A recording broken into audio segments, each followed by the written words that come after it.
L'être humain, par sa nature, est un être social. Communiquer avec les autres est l'un de nos besoins les plus primitifs et fondamentaux. Avec l'invention du télégraphe au 19e siècle, tout a changé. Et toutes les innovations qui ont suivi dans le domaine des communications avaient le même but, rapprocher les gens. Qui n'a pas déjà entendu parler de Facebook? On y enregistre notre vie, on y interagit avec les autres et sans la moindre hésitation, on y partage toutes les facettes de notre vie. Certains diront que c'est l'expression moderne de ce besoin de communication primitif. Je tweete, je diffuse, je blogue, donc je suis. Mais tout ce partage n'est pas sans risque. Vous en doutez? Même les plus grands le disent. I want everybody here to be careful about what you post on Facebook. Au tout début, j'espérais que Darwin ait raison, que les gens apprendraient de leurs erreurs. Mais ce n'est malheureusement pas le cas. Les gens redeviennent des hommes des cavernes devant leur écran, des hommes de Néandertal.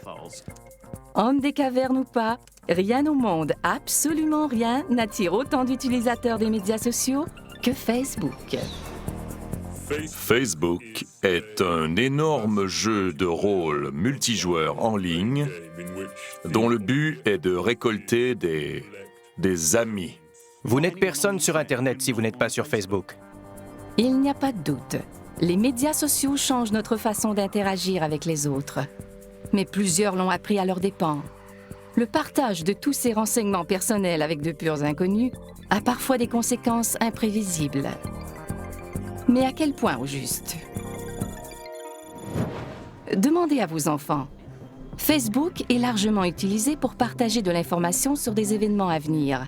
Mariages, retrouvailles, concerts, et plus particulièrement des fêtes. Récemment, une jeune Allemande s'est servie de Facebook pour annoncer son 16e anniversaire à ses amis. Mais elle n'a pas vérifié ses paramètres de confidentialité et a envoyé une invitation à tous les utilisateurs de Facebook. Oups. Des milliers d'adolescents turbulents ont répondu à l'invitation. Les annonces publiques de la famille disant que la fête était annulée n'ont rien changé. La magie rassembleuse de Facebook avait fait son œuvre. From Facebook, she tells that there's the party right now here, but I don't get in. La jeune fêtée de 16 ans, Tessa, est restée introuvable. Elle s'était réfugiée chez ses grands-parents plus tôt dans la journée.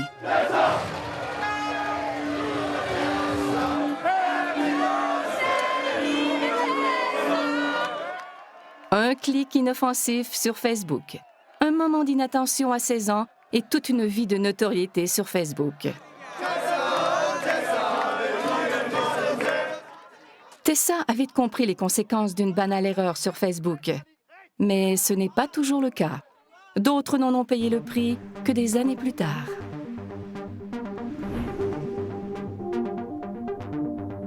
La Colombie-Britannique est réputée pour les aléas de sa politique provinciale. Voici une de ses circonscriptions, la baie de Falls Creek de Vancouver, où se côtoient résidences et commerces. En 2009, Falls Creek était une circonscription libérale. Le NPD a voulu changer les choses en amenant un vent de fraîcheur, un tout nouveau visage en politique. Ils jettent leur dévolu sur Relam, plus jeune que le politicien moyen, déterminé à faire les choses différemment. J'ai vu le potentiel de Facebook et de Twitter et j'ai misé sur ces médias pour communiquer avec mes électeurs. Facebook a joué un rôle déterminant dans la campagne de Ray, mais pas exactement en sa faveur. Juste au moment où sa campagne prenait son envol, sa carrière politique a connu une fin pour le moins abrupte. Tout ça à cause de vieilles photos dénichées sur Facebook et diffusées auprès des médias par son adversaire libéral. C'était des photos du secondaire. Remises en contexte, elles étaient plutôt anodines. L'attention qu'on leur a accordée durant la campagne était complètement démesurée. Sur l'une d'elles, je danse avec une amie, avec une main sur sa poitrine. Et sur une autre, j'ai le pantalon baissé et des amis pointent mon caleçon du doigt. Ces photos, datant de plusieurs années et reléguées aux oubliettes depuis, ont pourtant été conservées dans un recoin de Facebook. Les nouvelles ne couvraient plus les décisions ou le programme politique du NPD. On ne parlait que de ces photos sur Facebook. C'était un manque de jugement, une erreur de jeunesse. Mais quand on se lance en politique et qu'on devient une personnalité publique, il faut redoubler de vigilance. Ray a décidé de se retirer et d'abandonner la course, sa jeune carrière politique entachée par des photos en apparence anodines. Pour Ray, c'est une belle occasion manquée et une injustice mémorable. Clive Thompson est journaliste pigiste. Il s'intéresse particulièrement à Internet et à son impact sur la publication de nos vies. Avant, on pouvait passer l'éponge sur les choses dont on n'était pas particulièrement fier. Mais avec Facebook, ce n'est pas si simple. Il y aura toujours une photo pour nous rappeler telle ou telle idiotie. Elle ne s'efface pas au fil du temps. Facebook rend cette espèce de mémoire sociale pratiquement permanente, voire indélébile. Plus personne ne peut échapper à son passé. Tout ce que j'ai accompli depuis la fin du secondaire, mes études, mon expérience professionnelle et mon engagement au sein de la communauté, est nettement plus important que tout ce que j'ai pu faire pendant mes études secondaires. L'histoire de Ray soulève une question. Dans le futur, qui sera assez irréprochable pour prétendre à un siège au Parlement?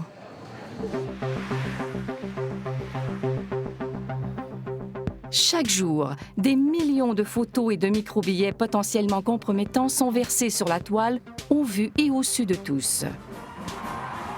Prenez le mariage royal de Kate et William en avril 2011. La cérémonie d'entre toutes les cérémonies.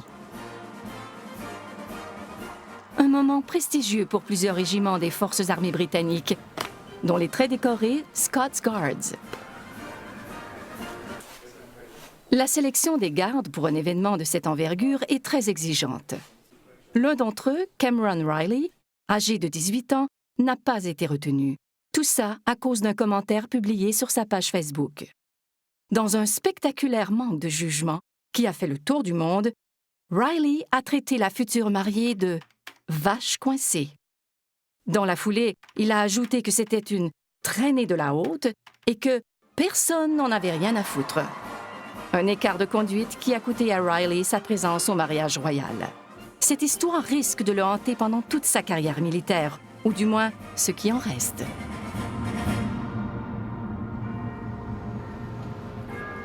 Voici un autre Britannique qui aurait peut-être mieux fait de garder ses réflexions pour lui. Le comptable de 26 ans, Paul Chambers.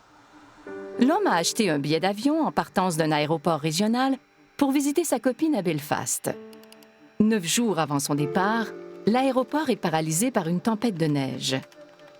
Chambers se permet alors d'envoyer une mise en garde amicale à l'aéroport dans un microbillet sur Twitter.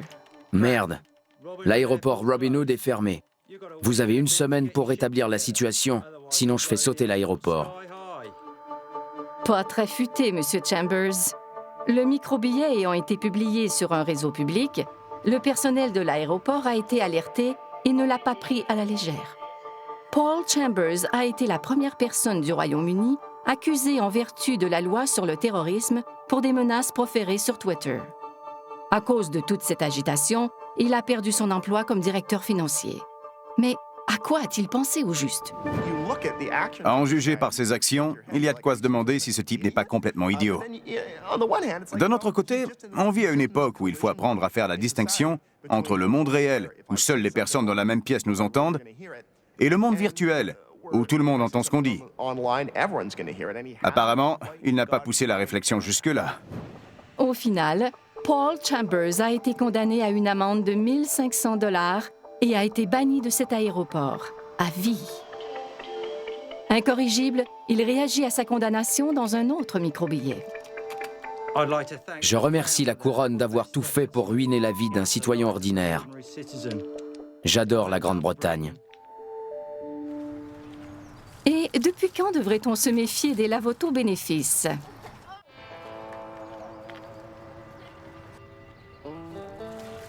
La Caroline du Sud. Un policier, en fonction, a fait laver son autopatrouille par des jeunes femmes en bikini. Inévitablement, la scène a été photographiée et les photos ont abouti sur Facebook. Mais ça n'a pas amusé le chef de police, qui y a vu une violation des règles sur l'utilisation des véhicules de police et une atteinte à la réputation du corps de police. L'agent en question a été congédié. Vous voyez le topo? Une photo publiée innocemment peut causer énormément de tort. Ces incidents ne sont pas le propre de l'Amérique profonde. Ils touchent aussi la capitale nationale et des personnalités qui auraient tout intérêt à faire preuve de bon jugement dans leurs micro-billets. Mais il semble que ce ne soit pas toujours le cas. Du moins, pas celui d'Anthony Weiner. Ce membre du Congrès a appris à la dure que publier la photo de son membre viril était une erreur monumentale. I'm deeply ashamed of my terrible judgment and actions. Évidemment, il a été forcé de démissionner. Tout le monde s'est demandé à quoi il avait bien pu penser. La vérité, c'est que les gens ne réfléchissent pas toujours avant de publier un micro-billet sur Twitter ou une photo sur Facebook. Mais le risque est bien réel. Car on ne sait jamais qui sont nos amis. Ce petit coin de campagne anglaise est le théâtre d'une lutte continue, une lutte mondiale pour la protection des renseignements personnels. Dans ces installations ultramodernes bâties sur mesure, une entreprise du nom de Sophos intercepte des virus informatiques de toutes sortes. Son travail consiste à protéger certaines des plus grosses sociétés du monde et d'importants services gouvernementaux contre les cyberattaques. Chaque jour, Sophos voit les conséquences de la divulgation insouciante de renseignements personnels sur la toile. Graham Cluley y travaille comme conseiller en chef principal en technologie. Une partie de son travail consiste à surveiller de près Facebook. La plupart des gens ne comprennent pas que Facebook n'est pas désintéressé. C'est une entreprise. Ce n'est même pas gratuit. Si vous pensez que vous ne payez pas, détrompez-vous. Vous payez avec vos données. Vous divulguez des renseignements personnels que Facebook revend à des tiers comme n'importe quelle marchandise. Vous êtes le produit en vente sur Facebook. Vous êtes le produit. Vous et votre date de naissance, ce que vous aimez ou non, votre adresse de courriel, vos préférences et vos passe-temps. Sophos soupçonne les utilisateurs en général de divulguer leurs renseignements personnels beaucoup trop facilement. Pour le prouver, l'entreprise a créé la page Facebook d'une grenouille en plastique et a invité 200 inconnus à devenir ses amis.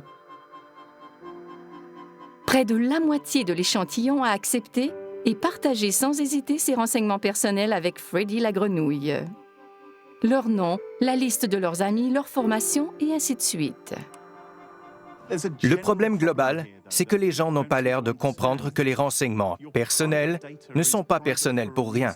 Une fois qu'ils sont sur Internet, c'est impossible de les supprimer. Ils sont là à jamais. Un point, c'est tout. Ils ne vous appartiennent plus et d'autres peuvent se les approprier. C'est une pratique courante. Les pirates et les fraudeurs informatiques volent l'identité de personnes pour les arnaquer ensuite, et les médias sociaux n'y échappent pas. C'est vrai pour toutes les innovations technologiques de l'histoire. Les criminels sont toujours parmi les premiers à se les approprier. Ils y voient un nouveau moyen de s'infiltrer dans la vie des gens pour mieux les duper. Avec les courriels, sont venus les courriels frauduleux. Et l'histoire se répète avec Facebook.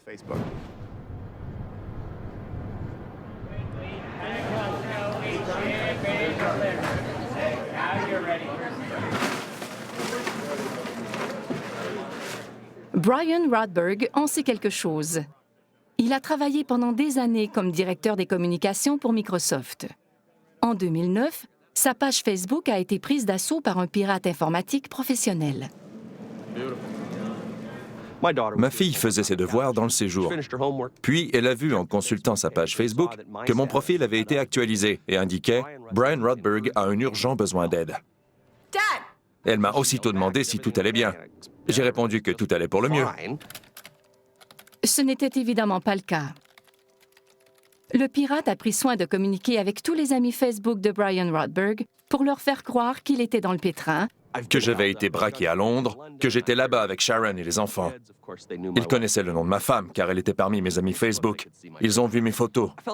J'étais désemparé, car je savais que celui qui avait pris le contrôle de ma page communiquerait avec tous mes amis. C'était tout un casse-tête pour moi, et j'étais vraiment navré que mes amis en subissent les conséquences. Celui qui a piraté la page de Brian persiste et trouve rapidement quelqu'un prêt à envoyer des fonds à un ami Facebook dans le besoin. Benny, un ami de longue date de Brian, répond à l'appel. Au final, il a envoyé 1 200 $ en 2 versements par la Western Union. Quelqu'un a ensuite récupéré l'argent à une succursale Western Union du Royaume-Uni en se faisant passer pour moi. Ces fraudes de type « cri du cœur » remontent au règne d'Élisabeth Ier il y a des siècles. À l'époque, la victime se laissait persuader d'avancer une somme d'argent pour faire libérer une belle princesse espagnole qu'il épouserait en guise de récompense. La technique, dite de la prisonnière espagnole, continue d'être utilisée 400 ans plus tard par les descendants de ces escrocs qui sévissent sur Facebook. Facebook est le terreau le plus fertile de cybercriminels sur tout l'Internet. Il y a plus de crimes, de pourriels et de logiciels malveillants sur Facebook que n'importe où ailleurs. Facebook est le site idéal pour percer dans le monde de la cybercriminalité. Au retour, le crime sur Facebook a un visage, accessible à tous. Des criminels et des voleurs vont jusqu'à prendre des photos d'eux-mêmes sur le lieu du crime, avec l'argent volé dans les mains, et à les publier sur Facebook.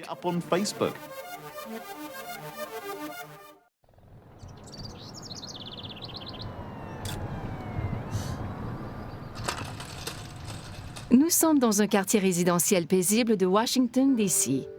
Voici le rédacteur en chef, Mark Fisher, et son fils Aaron, tous deux utilisateurs de Facebook. Des amis Facebook même. Récemment, dans l'intimité de leur maison, ils ont vécu une expérience on ne peut plus étrange jusque sur Facebook. Tout a commencé un vendredi après-midi avec une entrée par effraction par la porte arrière. Le cambrioleur a pillé tout ce qu'il a pu dans les chambres, y compris de l'argent et l'ordinateur portable d'Aaron.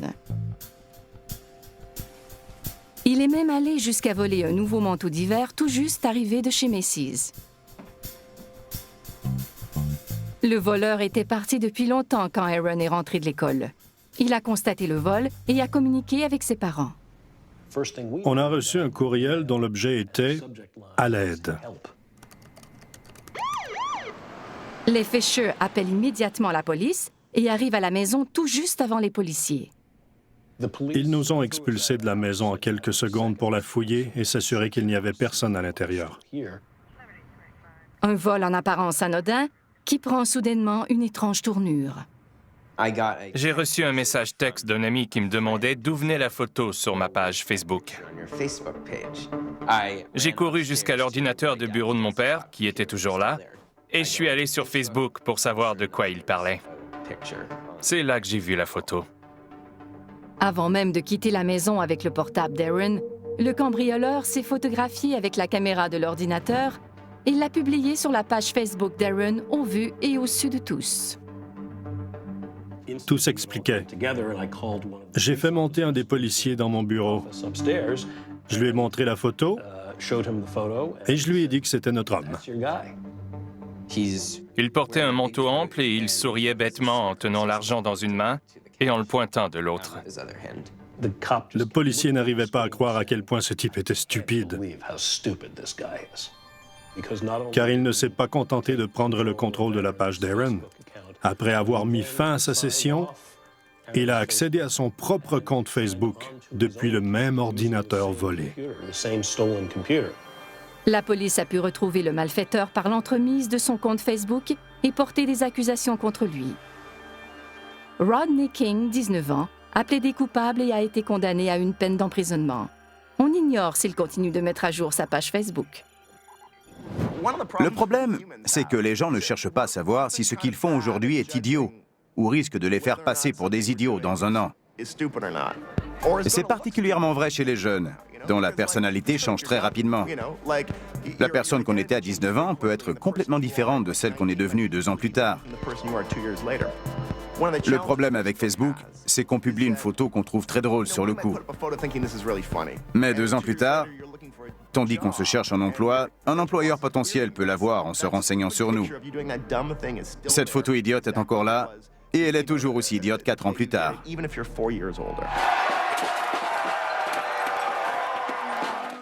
Les émeutes de Vancouver après la défaite en finale de la Coupe Stanley le prouvent. Des centaines de personnes, alors photographiées et filmées, se sont retrouvées sur Facebook et YouTube. Tout ce qui importait était le moment présent, pas les conséquences éventuelles de leurs gestes. Pour eux, il n'y avait que ce moment précis, à cet endroit précis. Ce qui, à l'ère des médias sociaux, n'est évidemment pas le cas.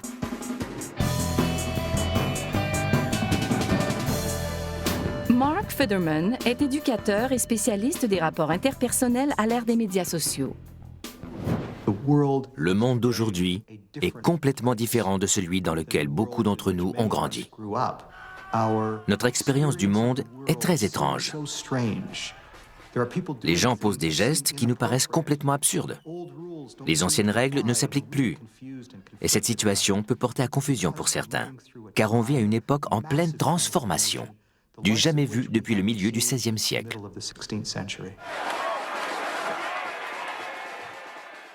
Un flux ininterrompu d'images et de sons de cette nuit d'émeute à Vancouver a été mis en ligne instantanément. Le village global créé par les médias sociaux est ouvert à tous, mais pas toujours pour le mieux. On est tous interreliés. Tout ce qu'on fait se répercute sur les autres. On peut avoir une influence sur de parfaits inconnus, dans les coins les plus reculés du monde. D'où l'importance pour chacun de comprendre que ce qu'on fait ici a un impact ailleurs. Car il n'y a plus d'ailleurs. Il n'y a qu'ici. Et en ligne, ici, c'est partout. Et maintenant, c'est pour l'éternité.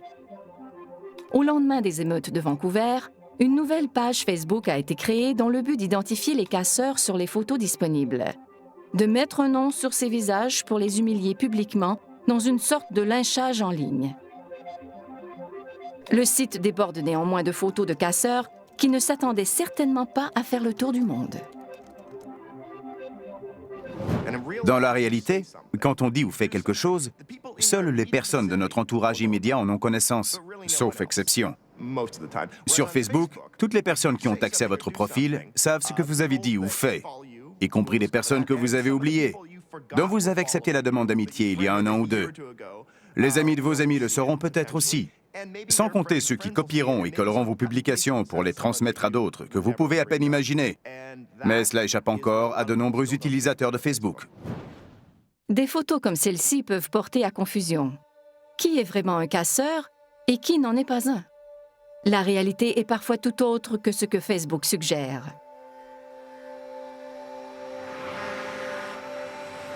Les cantons de l'Est sont situés à un peu plus d'1 heure de route de Montréal. Ici, à Cowansville, se joue une lutte entre David et Goliath. Voici Nathalie Blanchard et son avocat, Tom Lanvin. Au palais de justice local, ils se préparent à affronter l'une des plus grandes compagnies d'assurance nord-américaines. En 2009, Nathalie reçoit un diagnostic de dépression clinique. La compagnie d'assurance de son employeur, Manuvie, verse des prestations à Nathalie tandis qu'elle s'efforce de prendre du mieux. Mon médecin m'a conseillé de sortir le plus possible, de continuer à voir mes amis, d'aller au restaurant et de sortir. Bref, de faire ce que je voulais. Dans le cadre de son traitement, en plus de continuer à voir ses amis, le médecin recommande à Nathalie de faire un voyage. Elle se rend donc en Floride avec sa mère et publie des photos de son voyage sur Facebook. D'une façon ou d'une autre, Manuvie prend connaissance des photos, en tire des conclusions et sans aucune explication met un terme aux prestations de Nathalie. La question n'est pas de savoir s'ils peuvent utiliser le contenu accessible sur Facebook, mais comment ils l'utilisent. C'est tout le problème. Ça et la mauvaise interprétation qu'ils peuvent en faire. Prenez par exemple une patiente qui reçoit un diagnostic de dépression clinique, une maladie qui fait des ravages. Un parent de cette personne l'invite en voyage pour changer le mal de place et elle publie une photo de son voyage sur Facebook. Des enquêteurs ne peuvent pas conclure pour autant qu'elle a commis une fraude et mettre un terme à ses prestations. C'est absolument insensé. J'ai mis cette photo sur Facebook seulement pour cacher ma dépression. Je ne me suis pas demandé qui la verrait. Je voulais juste que les gens pensent que tout allait bien dans ma vie. Privée de ses prestations, Nathalie perd sa cote de crédit et finalement sa maison. Vous vous rappelez peut-être ce vieux cliché d'un homme en arrêt de travail pour des maux de dos ou quelque chose du genre, qui se fait surprendre en train de tondre son gazon par un inspecteur caché derrière une haie avec un appareil photo. Eh bien, on n'en est plus là, mais on a Facebook. C'est du pareil au même. C'est la même chose, mais ça facilite encore plus le travail aux compagnies d'assurance. Personne ne peut évaluer la condition médicale ou psychologique d'une personne en se fondant sur une photo hors contexte sur Facebook. La cause de Nathalie a finalement fait l'objet d'un règlement à l'amiable en janvier 2012, annulant le procès attendu par des enquêteurs d'assurance, des experts en protection de la vie privée et des avocats en droit du travail de partout dans le monde. Au retour, une histoire d'amour. L'histoire de deux parfaits inconnus et d'une soirée sur Facebook qui a tout changé. Facebook est reconnu pour créer des liens. Alors, que diriez-vous d'une histoire d'amour née dans cette maison près de Fort Lauderdale, en Floride? Voici deux personnes qui ont beaucoup en commun, y compris quelque chose de plutôt inattendu. Je m'appelle Kelly Hildebrandt. Je m'appelle Kelly Hildebrandt. K-L-L Hildebrandt. H-I-L-D-E-B-R-A-N-D-T. How many pancakes do you want? Pour Kelly Hildebrandt et Kelly Hildebrandt, la vie à deux a commencé sur Facebook. Tout a commencé un soir où je m'ennuyais. Il était tard et j'ai voulu consulter ma page Facebook. J'ai saisi mon nom dans le champ de recherche et il est apparu sur mon écran. J'ai été étonnée de voir qu'une autre personne s'appelait Kelly Hildebrandt et que c'était un gars. Alors je lui ai envoyé un message. Elle m'a salué en me disant qu'on avait le même nom. Peu de temps après, j'étais dans un vol vers la Floride pour rencontrer l'autre Kelly Hildebrandt.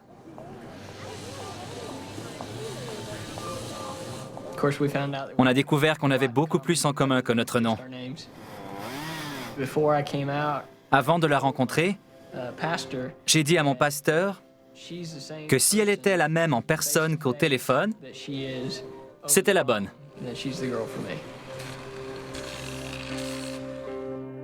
Il s'est avéré que Kelly était faite pour Kelly. Après s'être assuré qu'ils n'étaient directement liés d'aucune façon, ils se sont mariés dans la fièvre Facebook. Les chances sont d'une sur 1 million de millions. Que quelqu'un ait exactement le même nom, qu'on se rencontre à 2500 km de distance et qu'on s'entende à merveille, c'est absolument incroyable. L'histoire de Kelly et Kelly et la chance inouïe qu'ils ont eue de se rencontrer ont fait le tour du monde. Elle a même donné de la matière aux émissions de fin de soirée. On sait qu'on est célèbre quand Conan O'Brien fait une blague à propos de nous. Il a raconté notre histoire. Il a parlé de nous. Après le mariage de Kelly Hildebrandt et Kelly Hildebrandt, une centaine d'hommes ont changé de nom pour Megan Fox. Oui, sur Facebook. C'est dans la nature humaine de vouloir créer des liens. On dit parfois qu'un inconnu est un ami qu'on n'a pas encore rencontré.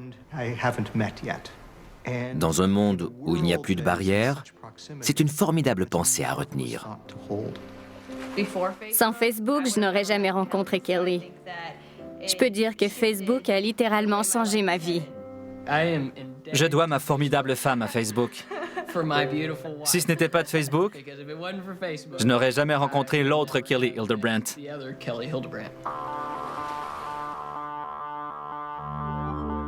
Certains utilisateurs voient l'indication de leur état civil sur Facebook comme une brillante idée qui permet de savoir rapidement qui est libre et qui ne l'est pas. Mais Facebook est capable du meilleur comme du pire.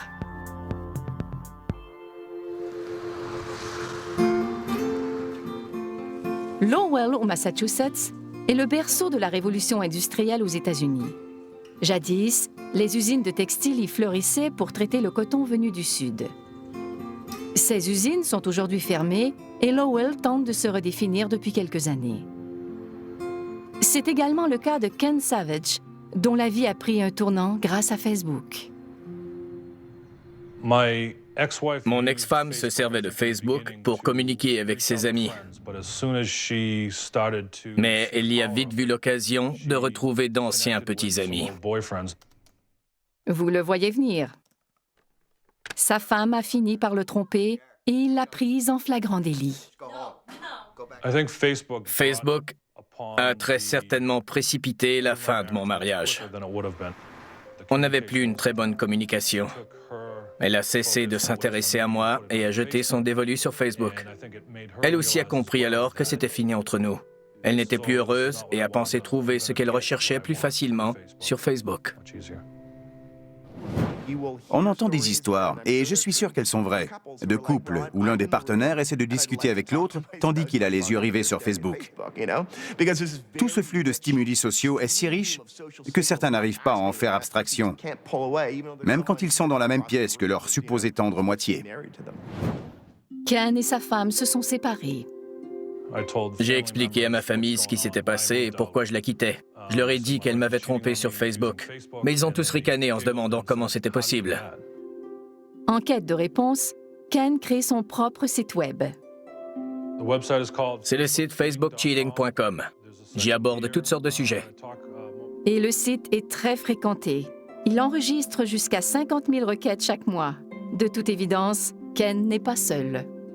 J'ai lu dans un article que les divorces causés par les médias sociaux comme Facebook étaient en hausse. Une récente étude menée par un cabinet d'avocats américain révèle qu'un adultère sur 5 est manifestement lié à Facebook. Ken en sait quelque chose. Il a vécu un divorce et rencontré une nouvelle petite amie, croyez-le ou non, tout ça sur Facebook. Et la cerise sur le gâteau, Ken gagne maintenant sa vie grâce au site qu'il a créé sur les infidélités Facebook. Malgré tout le remue-ménage causé par Facebook, dur de croire que la vie de famille de certains n'a pas été changée en mieux. C'est évidemment le cas.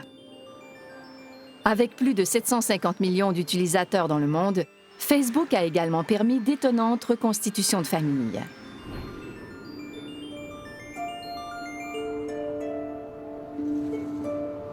Dans cette maison d'un quartier paisible de Regina, vit un homme qui a tenté de répondre à une question fondamentale toute sa vie.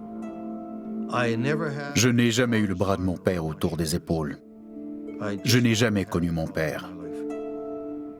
Voici Jim Toth, éducateur, artiste, grand voyageur et ancien magicien. Les parents de Jim se sont séparés alors qu'il était très jeune, trop jeune pour qu'il se souvienne de son père. Bien qu'il ait eu un beau-père, l'identité de son père biologique a été un secret de famille pendant des décennies. J'ai fait des recherches généalogiques. J'ai consulté les archives de la Saskatchewan. Je me suis même renseigné auprès des Mormons pour essayer d'en savoir plus sur mes origines, mais en vain.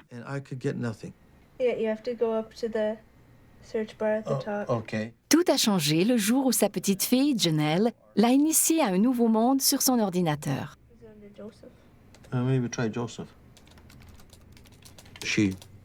Elle est tombée sur Facebook en effectuant une recherche.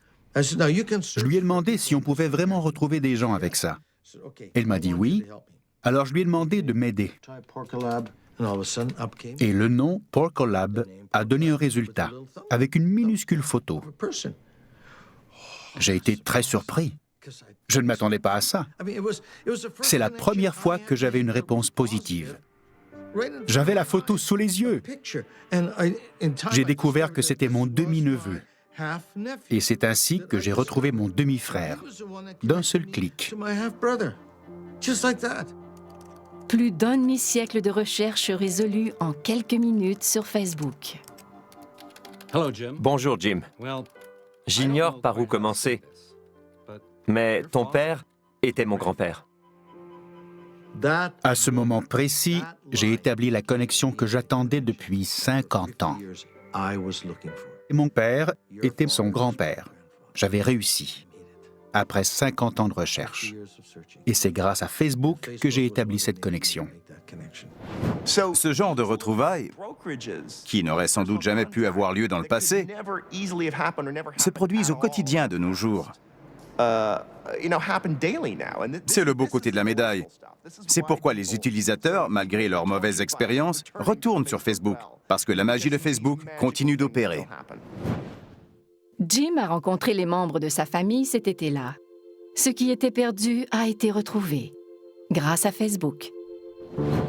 Au retour, Facebook pourrait-il faire des pierres tombales et des cimetières des reliques du passé?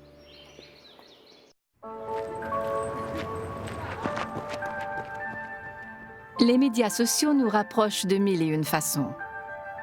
Les nouvelles générations d'internautes ne peuvent imaginer la vie sans messages textes, microbillets et pages Facebook. Et pour leurs prédécesseurs, Facebook soulève d'intéressantes questions sur ce qu'on laisse derrière nous. Nous sommes à Abney Park, un immense cimetière victorien de Londres.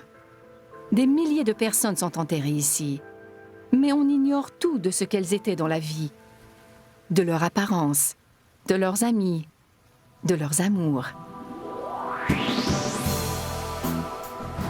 Elaine Casket est psychologue à l'Université de Londres. Elle a mené une étude sur notre façon de porter le deuil de nos proches. Les énormes cimetières de la période victorienne reflétaient la société de l'époque. Pas seulement les besoins de cette société qui devait enterrer ses morts quelque part, mais aussi ses goûts. Que nous révèlent les inscriptions sur le granit ou la pierre froide? Que nous disent-elles sur le défunt? Rien. Contrairement à votre profil Facebook. La façon dont les gens rendent hommage aux morts reflète leur façon de vivre. On vit à l'ère des réseaux sociaux. Il est donc tout à fait logique que les gens continuent à communiquer avec les morts par l'entremise des réseaux sociaux, car ils sont au cœur de nos vies sociales.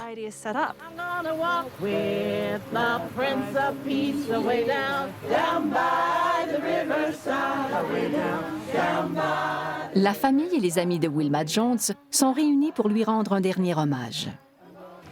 She is going to be sadly missed by us all because she was loved by us all. Wilma était une utilisatrice de Facebook. Après sa mort en 2010, sa page est restée active et ses amis ont continué à y publier des messages.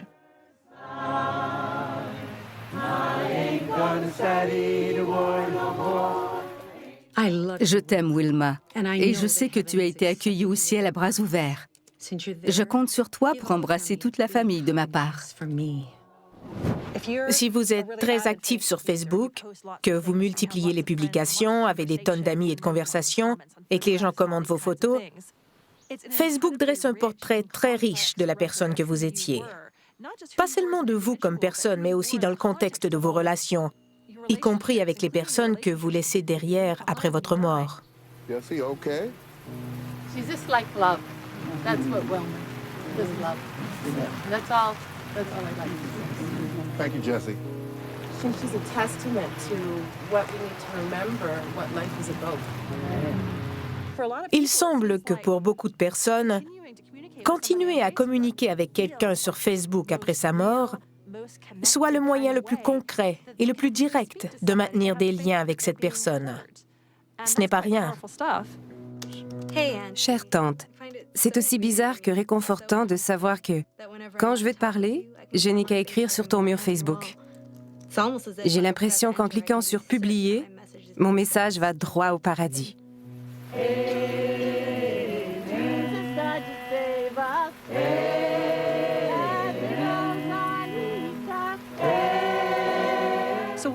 On commence à se demander si, dans le futur, il y aura encore de la place pour des stèles funéraires, comme celle qui m'entoure aujourd'hui. Je ne vois pas pourquoi on continuerait à les utiliser alors qu'on trouve sur l'écran de notre ordinateur ou de notre téléphone une représentation si vivante de l'être cher.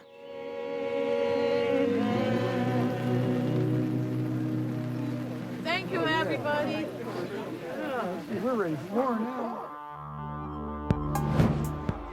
Quand on est jeune, on a tendance à se croire immortel. Qu'importe si on publie d'innocentes photos au vu et au su de tous. On ne fait que s'amuser, s'exprimer. Il n'y a pas de mal. Hélas, pas pour Ray Lam, ni pour Nathalie Blanchard, Paul Chambers, Cameron Riley, Anthony Weiner et les milliers d'émeutiers de Vancouver. La liste continue de s'allonger partout dans le monde, alors que des gens perdent chaque jour leur réputation à cause des médias sociaux. Si vous n'êtes pas prêt à descendre sur la place publique avec un porte-voix pour raconter haut et fort votre vie privée, ne la publiez pas sur Internet. Si vous ne voulez pas l'étaler en public, n'en parlez pas sur Internet.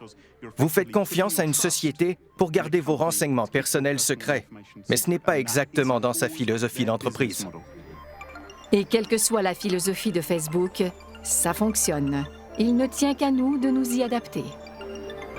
Exister en ligne, partiellement en ligne et partiellement hors ligne, créera toujours des tensions entre les deux mondes. Mais d'autres sites surpasseront un jour Facebook. La prochaine génération de médias sociaux nous envahira avant même qu'on le sache. Et un jour, Facebook et Twitter nous paraîtront aussi désuets que le télégraphe. Facebook et Twitter ne sont pas les moteurs des changements sociaux, mais ils agissent comme courroies de transmission. Ils accélèrent les changements qui se dessinent aujourd'hui, mais qui pourraient prendre 150 ans à se réaliser pleinement. Et au bout de l'aventure, le monde sera complètement métamorphosé.